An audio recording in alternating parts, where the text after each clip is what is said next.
অনেক ত্যাগের মধ্য দিয়ে আমরা আজকে আমাদের ভোটের অধিকারটা অর্জন করেছি। আমরা চাই আমার দেশের জনগণ এবং আপনারা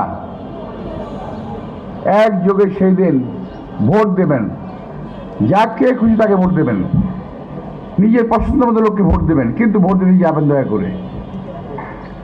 অধিকারটা প্রয়োগ করতে যাবেন, ডাক্তার হোক, নার্স হোক, রাজনীতিবিদ হোক, কুলি হোক, মজুর হোক, যেই হোক, এই ভোটের অধিকার প্রয়োগের দায়িত্ব তার রয়েছে, অধিকার তার রয়েছে।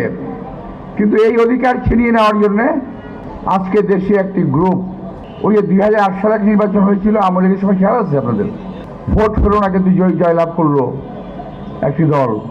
একইভাবে যে যত কথাই বলুক, আমি স্পষ্ট বুঝতে পারছি যে নির্বাচনে ইঞ্জিনিয়ারিং করার জন্য একটা পরিকল্পনা হচ্ছে।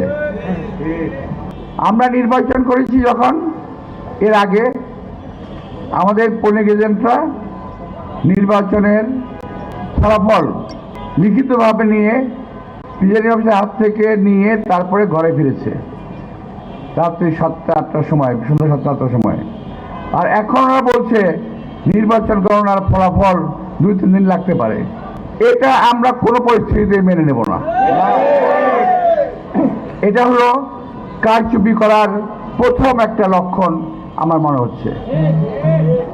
কারণ এই সরকারের কিংবা এই সরকারের মধ্যে কিছু কিছু লোক আছে যারা এখনো আওয়ামী লীগের কাজ করে, যারা ঘাপটি মেরে বসে আছে, যারা চায় প্রথমে চায় নির্বাচন না হোক, আর যদি হয় তাহলে যারা বিএনপি জিততে না পারে, বিএনপিকে হারানোর পরিকল্পনা তারা করতেছে।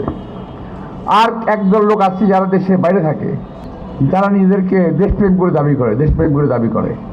আসলে ওরা যারাই থাকুক দেশে এবং বিদেশে, সোশ্যাল মিডিয়ায় যারা কথা বলেন, সকলেই দেশপ্রেমিক নয়, এটা বুঝতে হবে।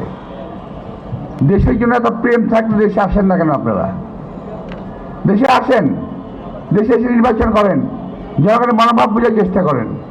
ওই বিদেশ থেকে বসে বসে বিএনপিকে কিভাবে ক্ষতি করা যায়, বদনাম করা যায়, অপবাদ দেওয়া যায়, চেষ্টা তারা করতেছে।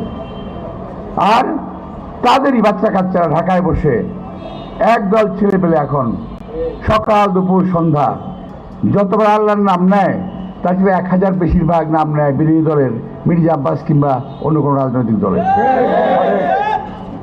সারাদিন মুখের মধ্যে মিথ্যা কথার তুবড়ি ফুটতেছে। আবার বলে যে ওনারা মাদ্রাসা লেখাপড়া করেছেন। তার মানে কি আমরা ভবিষ্যতে আমাদের ছেলেমেয়েদেরকে আর মাদ্রাসায় যেতে পারবো না? তারা কি মাদ্রাসায় গিয়ে মিথ্যা কথা শিখবে? মাদ্রাসায় মানুষ ধর্ম শিক্ষা করে এবং সত্য শিক্ষা করে। কাকে গীবত বলা হয়, কাকে মিথ্যা বলা হয়, গীবত করা নিষেধ, মিথ্যা বলা নিষেধ, এগুলো শিক্ষা দেওয়া হয়, ধর্ম শিক্ষা দেওয়া হয়। কিন্তু এরা কি শিখলো মাদ্রাসায় গিয়ে? সকাল দুপুর সন্ধ্যা মিথ্যা কথা বলছে।